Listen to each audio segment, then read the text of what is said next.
Buenas, este es el reporte de noticias 3 y 4 a cargo de los estudiantes Tisla Chávez y mi persona, con el siguiente tema: guerras, conflictos y enfrentamientos, a cargo de Dishla. Los conflictos entre Rusia y Ucrania continúan, pero esta vez Rusia está retrocediendo. Está claro que Ucrania no se dejará vencer fácilmente. Siendo así, los comentaristas de la televisión estatal rusa se han visto obligados a salirse del guión por el rápido avance de las fuerzas ucranianas en la región de Kharkov del país y la rápida retirada de Moscú. Tras la controversia relámpago de Kiev, el ambiente fue más apagado y la narración se centró en cómo las fuerzas ucranianas superaban abrumadoramente a las fuerzas rusas en el noreste. El canal de noticias Rossiya 24 entrevistó a Vitaly Ganchev, un administrador designado por Rusia en la región de Kharkov, quien dijo que las tropas rusas en la provincia habían sido superadas en número 8 veces. También dijo, sin aportar pruebas, que las fuerzas ucranianas habían sido reforzadas por mercenarios occidentales. Por otra parte, Kivsev dijo que las fuerzas rusas habían abandonado asentamientos previamente liderados, bajo la presión de fuerzas enemigas superiores. Varios invitados también sacaron a relucir las declaraciones de Putin del mes de julio, en las que afirmaba que Rusia todavía no había empezado nada serio. Él dijo que Moscú iba a intensificar ahora la acción militar. El periódico señaló que mientras las fuerzas ucranianas avanzaban en la frontera occidental de Rusia, la cúpula militar de Moscú se encontraba a miles de kilómetros de distancia en el extremo oriental del país para realizar ejercicios anuales de guerra en los que participan 50.000 soldados. Ucrania investigó más crímenes de guerra en las poblaciones recuperadas. El hecho es que desde principios de mes, Ucrania había recuperado cientos de localidades en la región de Kharkov, en su mayoría pequeños pueblos y aldeas. En ellos, el ejército ucraniano está inmerso en la detención de colaboradores prorrusos e investiga si hubo crímenes de guerra cometidos durante la ocupación rusa, creando así 23 grupos móviles de fiscales, policías y etc. La tarea de estos grupos es recopilar todas las pruebas posibles y documentales de acuerdo con los estándares internacionales, para que puedan ser utilizados en los tribunales ucranianos e internacionales. Tarea complicada e inmensa, ya que las fuerzas ucranianas han liberado aproximadamente 8.500 kilómetros cuadrados, 388 localidades y 150.000 personas en la región oriental.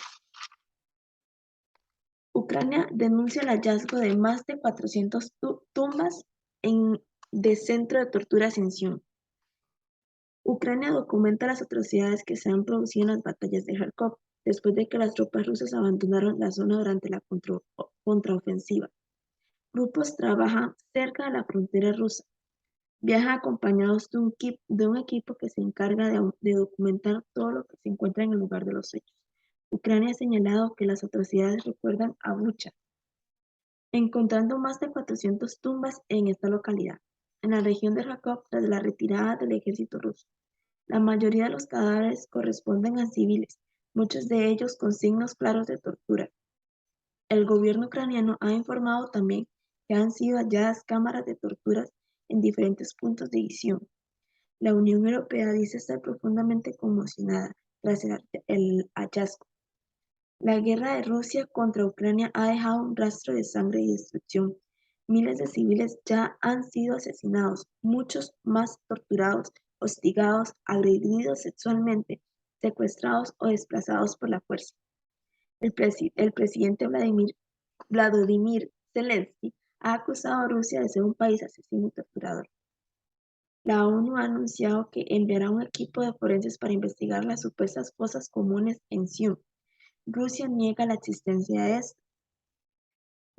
La comunidad internacional temía encontrar otro escenario de atrocidades como el visto en Bucha en abril, cuando las tropas ucranianas recuperaron la localidad y encontraron decenas de cadáveres abandonados en las calles, muchos de ellos maniatados. A esto, la Unión Europea pide la creación de un tribunal para esclarecer los crímenes en Sión, al mismo tiempo que las tropas ucranianas continúan su avance militar en Donbass y Gerson. Los equipos forenses prosiguen con su trabajo en Sión. El ministro de Asuntos Exteriores de la República Checa, Jan Lipavsky, país que actualmente ocupa la presidencia de la UE, reclamó a través de Twitter la creación de un tribunal internacional que juzgue los crímenes cometidos presuntamente por el ejército ruso. China y Rusia estrechan las manos para liberar juntos un mundo cambiante. Una amistad sin límites que busca liderar un mundo cambiante. El primer encuentro entre el presidente ruso Vladimir Putin y su homólogo chino Xi Jinping. Desde el estallido de la guerra ucraniana en Ucrania, han resultado las dudas sobre la posición de Pekín en el conflicto. China entiende las razones de Rusia para lanzar su llamada operación militar especial. La respuesta de Xi a las críticas a un mundo dominado por Estados Unidos con el que mantiene fuertes tensiones por Taiwán fue totalmente clara. Frente a un mundo, una época y una historia en constante cambio, China está dispuesta a esforzarse con Rusia para asumir el papel de grandes potencias y desempeñar un papel de guía para inyectar estabilidad y energía positiva en un mundo sacudido por la agitación social. Putin pide apoyo a la OSCE para resistir a las sanciones de Occidente. Toca a su fin en la ciudad uzbeka de Samarcanda la cumbre de la Organización de la Cooperación de Shanghái, que agrupa a 8 países, con un casi unánime rechazo a las sanciones impuestas a Rusia por Occidente. El presidente Putin instó a los delegados a poner resistencia en las sanciones que sufre su país. Nuestra política está desprovista de todo egoísmo. Esperamos que los demás participantes de la cooperación económica, construyan sus políticas sobre esos mismos principios, sin utilizar el proteccionismo, las sanciones ilegales y el egoísmo económico para sus propios fines, dijo Putin. En medio de la invasión de Ucrania, el presidente de Rusia, Vladimir Putin, reúne apoyos en la cumbre de la Organización de Cooperación de Shanghái en Uzbekistán, entre ellos el de su aliado clave, China. Aunque su comunicado de prensa tras la reunión, China no mencionó específicamente a Ucrania. Prometía que el presidente Xi Jinping ofrecería un fuerte apoyo a los intereses fundamentales de Rusia, del mismo modo que también defendió su soberanía nacional y la reivindicación del Partido Comunista sobre Taiwán, por lo que está dispuesta a ir a guerra. Rusia también ha encontrado apoyo en los países de Asia Central. Putin y el líder uzbeko firmaron en su reunión una declaración para crear una asociación estratégica integral entre ambos países, con el objetivo de aumentar la participación de las monedas nacionales en los acuerdos bilaterales. Nuevos enfrentamientos fronterizos entre Armenia y Azerbaiyán preocupan a la comunidad internacional. Las tensiones vuelven a dispararse entre Armenia y Azerbaiyán tras nuevos enfrentamientos en los que habrían muerto al menos 49 soldados armenios. Pashinyan ha declarado ante el Parlamento que las fuerzas de Azerbaiyán habían bombardeado unidades armenias. Informó que Armenia pedirá oficialmente ayuda a Rusia en virtud de un tratado de amistad entre los países. Un portazo del Ministerio de Defensa azerí, por su parte, afirmó que su país había respondido ante lo que denominó objetivos militares legítimos tras las provocaciones de Armenia, y negó que las fuerzas azerias hubieran intentado cruzar la frontera. La nueva escala del conflicto, que se remota décadas atrás entre los países del sur del Cáucaso, ha alimentado los temores de que pueda estallar una segunda guerra en toda regla en el mundo postsoviético, además de la invasión rusa en Ucrania. El presidente turco Tayyip Erdogan y el mandatario ruso Vladimir Putin conversarán de los recientes enfrentamientos entre Armenia y Azerbaiyán cuando se reúnan en Samarcanda. Esta cuestión Se discutirá con Putin porque el papel desempeñado por Rusia y Turquía en el fin de esta guerra y el trabajo conjunto que siguió son evidentes. Turquía ha iniciado contactos para superar el problema entre los dos países. Esto debe terminar antes de que crezca más, dijo un funcionario que solicitó mantener el anonimato. Ambos países, después de otros más enfrentamientos, pudieron llegar a un acuerdo de alto al fuego. Sin embargo, esta dura muy poco porque, según Kirguistán, que ha acusado a las fuerzas tayicas de violar el alto al fuego al atacar con morteros a varias de sus localidades.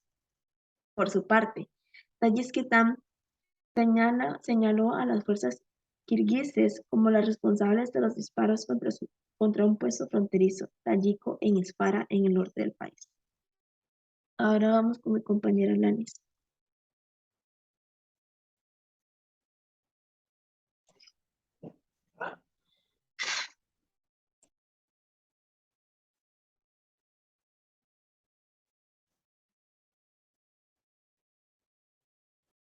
Lanis. Kiev reclama victorias militares mientras el cierre del gas. Serbia y Kosovo tratan de reducir la tensión en la zona.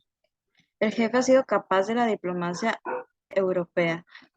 Joseph Borrell logra un acuerdo parcial entre partes en agosto, 200 días de guerra. Ucrania está pasando por momentos muy críticos donde pide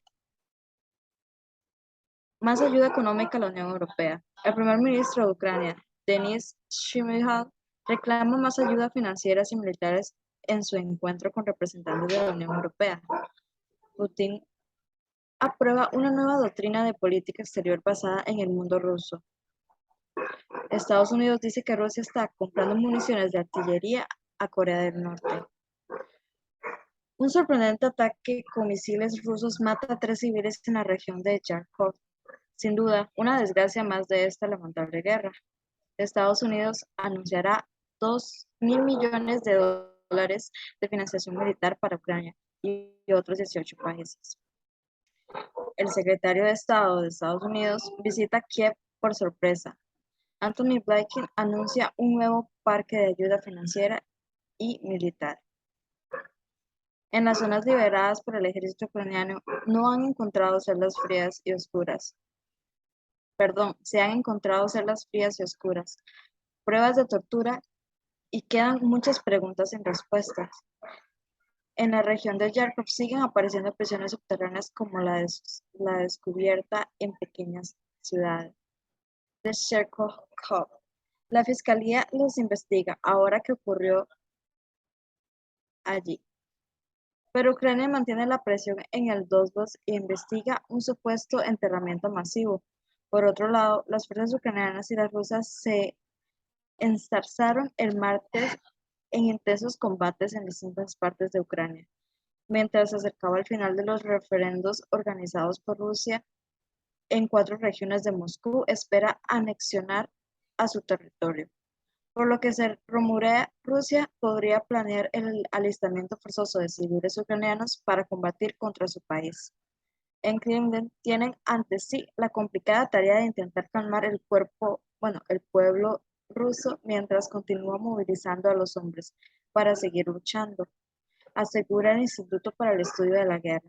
La presión sin duda está a 1000. Aún así, el presidente Vladimir Putin celebrará el viernes en el Kremlin una ceremonia de firma de acuerdos de adhesión de 4 territorios de Ucrania a Rusia, informó su portavoz.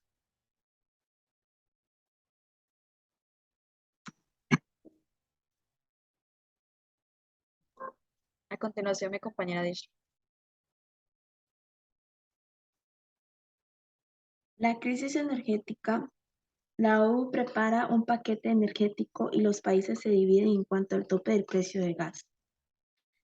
Los ministros de energía de los países de la ONU pidieron a la Comisión Europea que elaborara medidas para detraer el exceso de ingresos de los generadores de energía no procedentes del gas, reducir el consumo de electricidad en toda la EU y ayudar a las empresas eléctricas que necesiten liquidez de emergencia.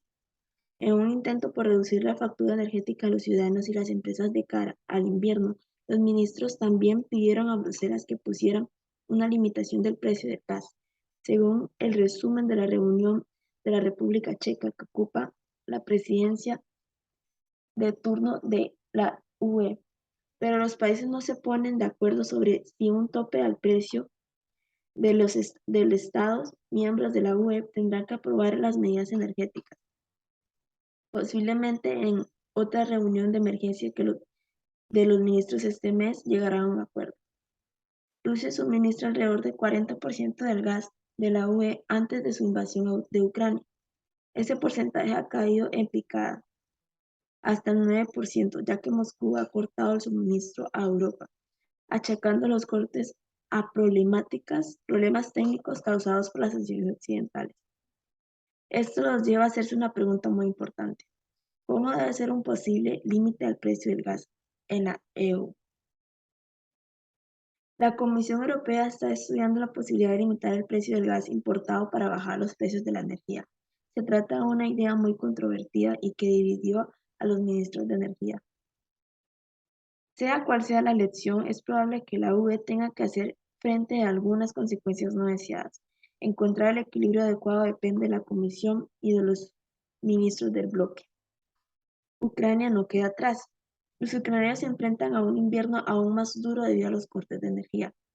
Cualquier daño en los sistemas de energía y calefacción de Ucrania exacerbará gravemente las condiciones de vida este invierno, especialmente para unos 6,9 millones de desplazados internos, dijo el martes la Agencia de Migración de las Naciones Unidas. La máxima prioridad de la OIM este invierno en Ucrania es garantizar el acceso de los desplazados internos a calefacción, ropa de abrigo, alimentos, agregó Vitorino. La escasez energética continúa y en lugares como Moldavia y Alemania, los cuales se enfrentarán a un duro invierno, con el riesgo de un inminente desabastecimiento energético. La primera ministra de Moldavia, Natalia Gabrielita, declaró que toda Europa le espera un invierno difícil, pero lo es aún más para Moldavia, por su fuerte dependencia del gas ruso. Un invierno frío podría poner a prueba el suministro de gas en Alemania y cualquier escasez no será previsible hasta que sea demasiado tarde. Alemania se apresura a cumplir sus objetivos de almacenamiento de gas a tiempo para el invierno. La empresa rusa Gazprom cortó las entregas a Alemania a través del gasoducto Nord Stream del 1 al 31 de agosto, tras reducir los flujos en junio. Los almacenes de gas estaban a casi el 89% de su capacidad el 14 de septiembre, ya que Alemania pretende alcanzar el 95% de su capacidad el 1 de noviembre. Ahora mi compañera Lanis prosigue.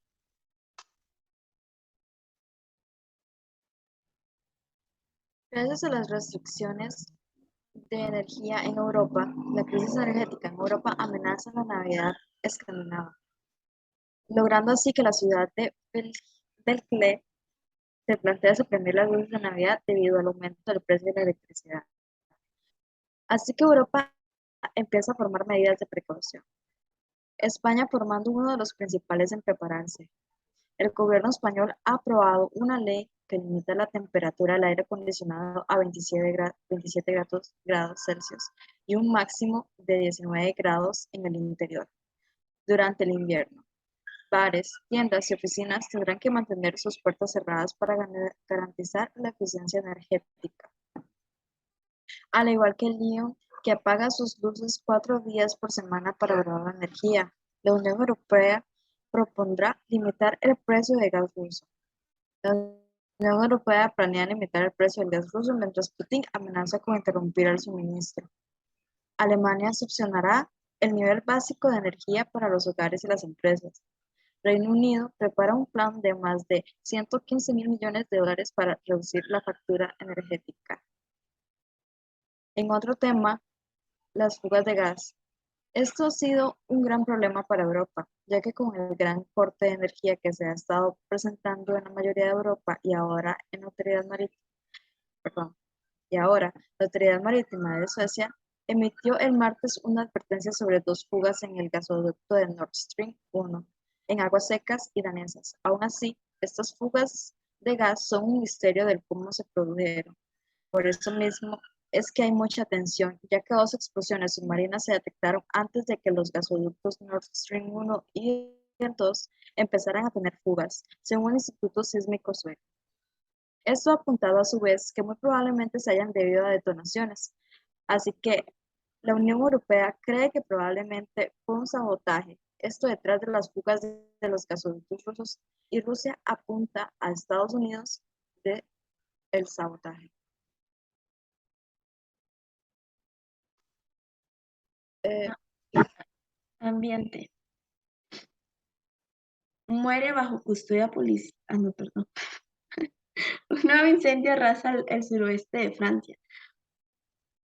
Un nuevo incendio en el departamento francés de la Gironda se declaró el lunes 13 de septiembre acerca de la Canoë en el bosque de Saumos. Más de 1.300 hectáreas han ardido tras una jornada récord de calor en la vecina ciudad de Burdeos. Han destruido 4 casas y ha obligado a evacuar a 540 personas. Francia, al igual que el resto de Europa, ha tenido que hacer frente a olas de calor y una alta sequía durante el verano que han provocado múltiples incendios en todo el continente. Tras una temporada histórica de fuegos en Europa, la Comisión Europea ha anunciado que duplicará su capacidad de lucha contra los incendios el próximo año mediante la compra de 10 aviones anfibios ligeros y 3 helicópteros más. Muere el mejillón mediterráneo. Javier Franch nos muestra cómo su producción literalmente se ha cocido debido a las altas temperaturas marinas. Carles Fernández también examina la gran cantidad de hileras de estos bivaldos que han perdido. Ambiente. Un nuevo incendio arrasa el suroeste de Francia. Un nuevo incendio en el departamento francés de la Gironda se declaró el lunes 13 de septiembre cerca de La Canoë, en el bosque de Saumos. Más de 1.300 hectáreas han ardido tras una jornada récord de calor en la vecina ciudad de Burdeos. Ha destruido 4 casas y ha obligado a evacuar a 540 personas. Francia, al igual que el resto de Europa, ha tenido que hacer frente a las olas de calor, a una sequía durante el verano que han provocado múltiples incendios en todo el continente. Más de 60.000 hectáreas han ardido en lo que va de año en Francia, la mayor parte del suroeste del país, 6 veces más que la media anual entre 2006 y 2021, según datos del Sistema Europeo de Información sobre Incendios. Tras una temporada histórica de fuegos en Europa, la Comisión Europea ha anunciado que duplicará su capacidad de lucha contra los incendios el próximo año mediante la compra de 10 aviones anfibios ligeros y 3 helicópteros más. Muere el mejillón mediterráneo. Javier Franch nos muestra cómo su producción literalmente se ha cocido debido a las altas temperaturas marinas. Carles Fernández también examina la gran cantidad de hileras de estos bivalvos que ha perdido la temperatura del agua, ha subido y prácticamente el 100% de la producción ha muerto. Destaca Fernández. El calentamiento del mar debido al cambio climático ha acabado con 150 toneladas de mejillones comerciales y 1.000 toneladas de crías en el delta del Ebro. Según las primeras estimaciones, los productores calculan sus pérdidas en más de 1 millón de euros, dado que ahora tienen que comprar moluscos jóvenes a Italia o Grecia para producir para el próximo año. La ola de calor que España ha soportado durante 42 días y que ha triplicado la medida de la última década, según el pronóstico nacional de AMET, ha ayudado a acelerar el exterminio de la fauna marina en esta zona. El cambio climático ha llevado a los agricultores a sustituir sus cultivos. El cambio climático está afectando la vida y el trabajo de miles de agricultores en Italia. Las alteraciones climáticas han producido un cambio en los cultivos de frutas. Ahora se da mangos en lugar de naranjas y maracuyá en lugar de mandarinas. En Calabria, al sur de Italia, frente a la costa de Sicilia, estos dos jóvenes hermanos decidieron cambiar sus cultivos. Han pasado de los cítricos a las frutas tropicales que se adaptan mejor a la nueva realidad climática. El agricultor de la región explica esta nueva situación. Las estaciones son cada vez más largas. El verano ya no dura 3 meses, sino que empieza en mayo con 25 grados y se prolonga hasta septiembre o incluso octubre con temperaturas muy altas. Nuevos usos de la tierra y una selección diferente de cultivos es ahora el escenario. Para esta generación de agricultores, innovar es el mejor camino para adaptarse y sobrevivir al cambio climático. Más de 300 personas forzadas a dejar sus casas destruidas por lluvias y deslizamientos en Honduras. Angustia y pesar entre los más de 300 vecinos de Colonia Guillén, al noreste de Tegucigalpa, capital de Honduras, obligados a abandonar sus hogares, derrumbados por los fuertes aguaceros y deslizamientos de tierras en las últimas semanas. Algunos residentes aún no están dispuestos a dejar toda su vida atrás, así que viven sin electricidad, ya que la compañía eléctrica cortó el suministro. En total, casi 500 viviendas han quedado en ruinas. En lo que va de año, más de 10 personas han muerto en el país por las fuertes lluvias que se prolongan normalmente de mayo a noviembre. La capital es una de las zonas más vulnerables. En sus partes más altas, propensas o corrimientos de tierra viven los más humildes. La sequía extrema pone en peligro la producción de alimentos de denominación de origen en Europa. La sequía de este verano, que según los científicos puede haber sido la peor de los últimos 500 años, ha dañado innumerables cultivos en toda Europa, pero también ha puesto en peligro la producción de las especialidades regionales europeas, desde el lambrusco montalbano en Italia hasta el jamón de jabugo en España. Estos productos de denominación de origen están protegidos por la UE. En el caso de España hay efectos en toda la producción agrícola, no especialmente a las IG protegidas o dominantes de origen.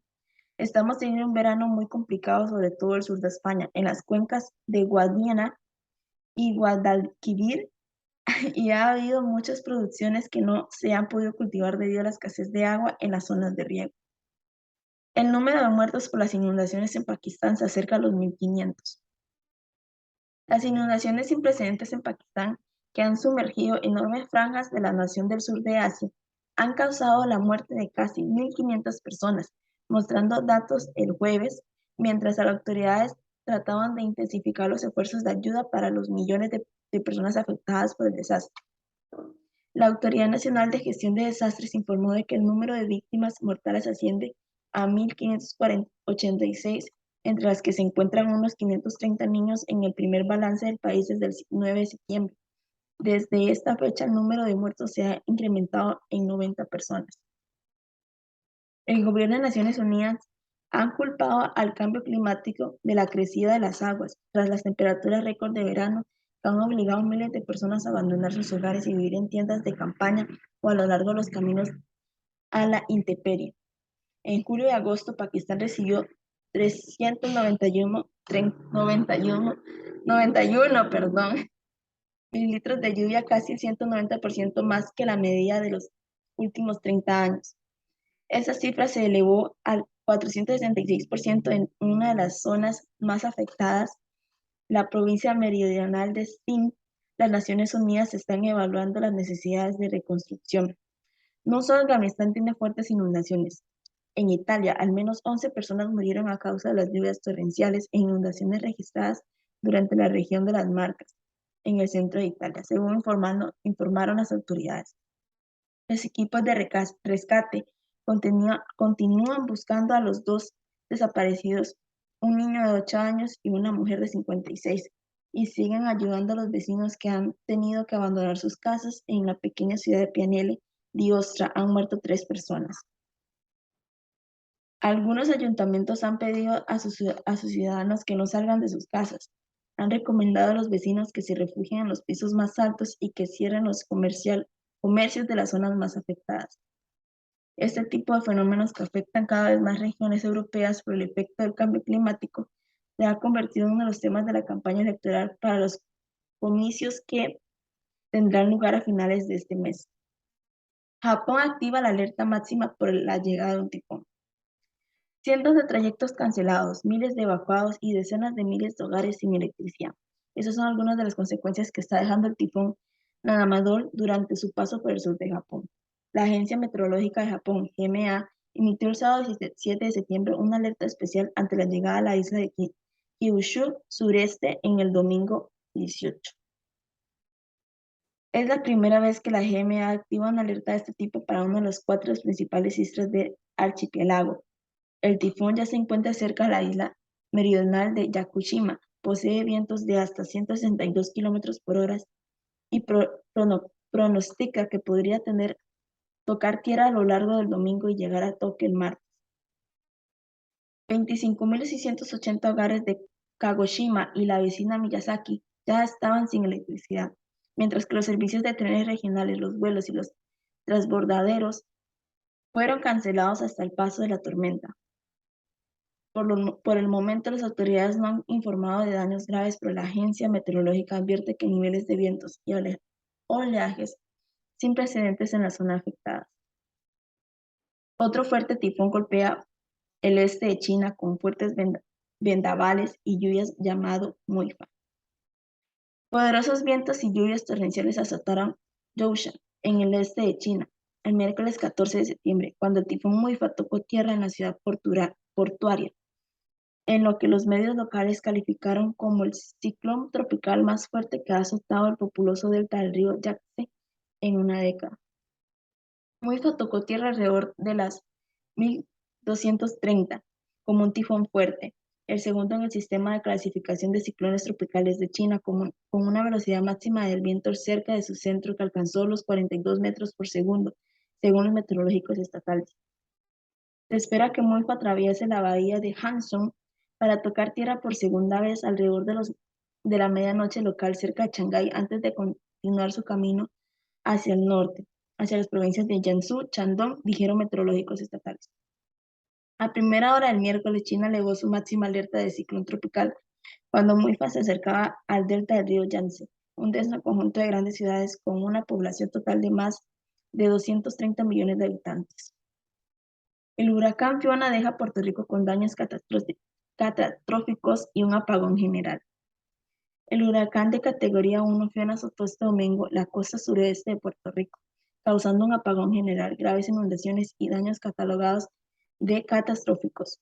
El agua envolvió coches, primeros pisos e incluso la pista de un aeropuerto en la región sur del país. Cientos de personas fueron evacuadas o rescatadas en toda la isla. Los meteorólogos dijeron que la tormenta amenazaba con arrojar niveles históricos de lluvia al nivel el lunes y el domingo, con hasta 30 pulgadas, 76 centímetros para ser exactos, posibles en el este y el sur de Puerto Rico.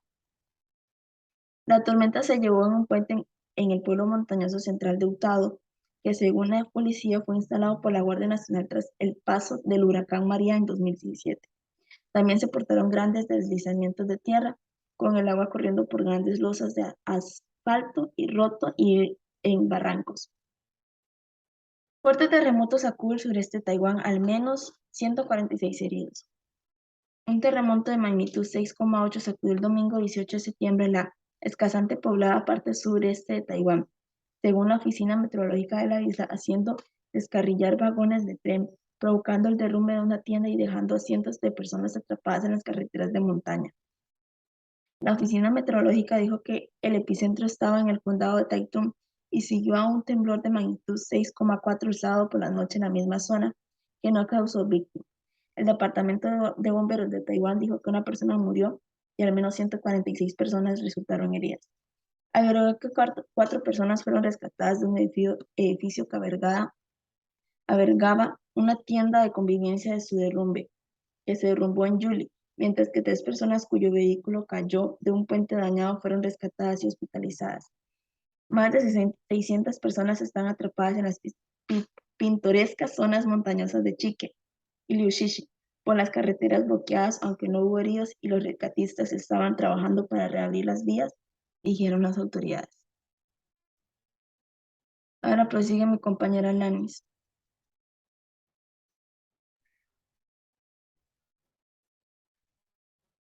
Últimamente, los problemas de ambiente se han vuelto más frecuentes, causando desastres naturales en varios lugares del mundo, como por ejemplo el terremoto en provincia china de Sichuan, el cual dejó más de 40 muertos y sacude la capital provincial. Aún así, las cifras de víctimas aumentaron a 65 mientras avanzaban los labores de rescate. El tifón Hinamon Es otro gran suceso que golpea el este de Asia, reportando el martes sería, reportando que el martes sería más lluvioso. A esto se le suma Pakistán, asolado por las inundaciones, intenta evitar desbordamientos del lago. Europa presenta un satélite que alertará antes de fenómenos meteorológicos extremos. Europa sin duda está sintiendo la manifestación de la naturaleza. Por eso mismo, Europa presenta un satélite que alertará a los fenómenos de meteorológicos extremos. Clima. Últimamente las tormentas y los huracanes se han intensificado. Llovió a mares en Canarias al paso del ciclón tropical Hermine. El domingo hubo que cancelar numerosos vuelos en este importante destino turístico. El huracán Ian tocó tierra el martes sobre el este de Cuba, con categoría 3. Desde este miércoles, en 4 en la escala Saffir-Simpson. Ocasionó el martes cuantiosos daños materiales en el occidente de Cuba, con intensas lluvias y fuertes vientos, el cual va a por Florida, convirtiendo catastróficos y deja a Cuba a oscuras. Residentes de la costa del Golfo de Florida cerraron sus casas con tablas, recogieron sus vehículos y se dirigieron a terrenos más altos ante la proximidad del huracán. A pesar de la preparación de ese huracán, se considera uno de los peores en Estados Unidos, dejando más de 100 muertos a su paso. Por otro lado, en Portugal la extrema sequía enciende las alarmas. Portugal necesitará mejorar la eficiencia en el uso del agua, sobre todo el sector agrícola, advirtiendo a las Naciones Unidas. La situación ha mejorado con las lluvias, excepto en la región del Braganca.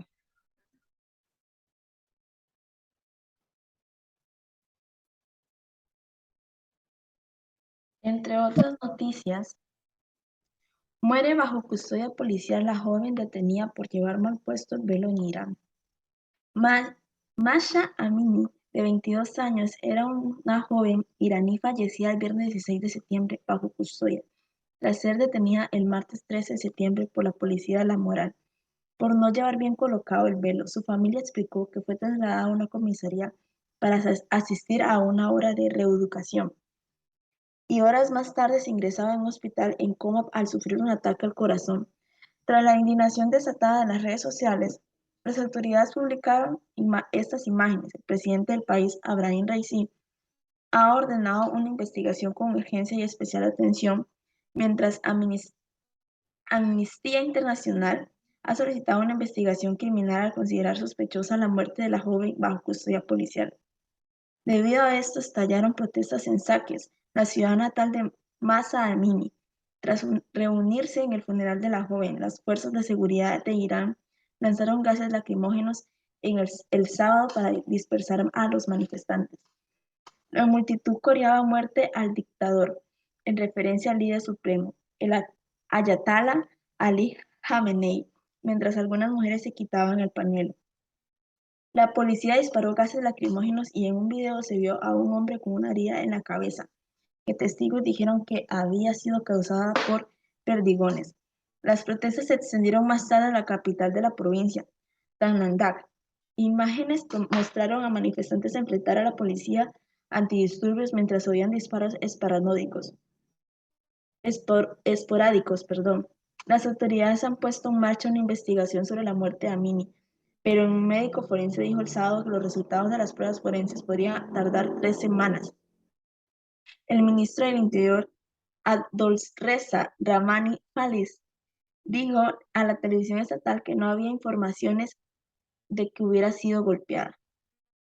La policía dijo que Amini se enfermó mientras esperaba junto a otras mujeres detenidas en una comisaría de la moralidad, rechazando las acusaciones en las redes sociales de que probablemente fue golpeada. La fuerza hizo públicas unas imágenes de circuito cerrado de televisión que aparentemente respaldaban su versión de los hechos. Según la Sharia o la ley islámica iraní impuesta tras la revolución de 1977, las mujeres están obligadas a cubrirse el pelo y llevar ropa larga y holgada para disimular su figura. Las infractoras se enfrentan a reprimendas públicas, multas o detenciones. En los últimos meses, los activistas de derechos humanos han instado a las mujeres a quitarse el velo en público, un gesto que podría suponer su detención por batir el código de vestimenta islámico mientras los gobernantes de línea dura del país toman medidas contra el comportamiento inmoral. El viernes 23 de septiembre se quedaron protestas a favor del gobierno y del velo obligatorio también que toman las calles de Irán. El régimen iraní mostró su apoyo popular el viernes en Teherán, donde cientos de manifestantes se posicionaron a favor de las ayatolas y del velo obligatorio para las mujeres. Los manifestantes pidieron que se ejecute a quienes se manifiesten contra el velo. A su vez, el presidente iraní Ebrahim Raisi ha comprobado a los manifestantes como enemigos del Estado. Tras semanas de manifestaciones por la muerte de la joven Mahsa Amini, el número de muertos ha aumentado a 26, según el régimen, siendo el ejemplo de sus compatriotas en todo Irán. Decenas de iraníes han protestado cortándose el pelo y quemando hijabs frente a la embajada iraní en Bruselas. El clamor contra el régimen también se ha escuchado frente a la embajada en Noruega. Eso sería todo. Muchísimas gracias.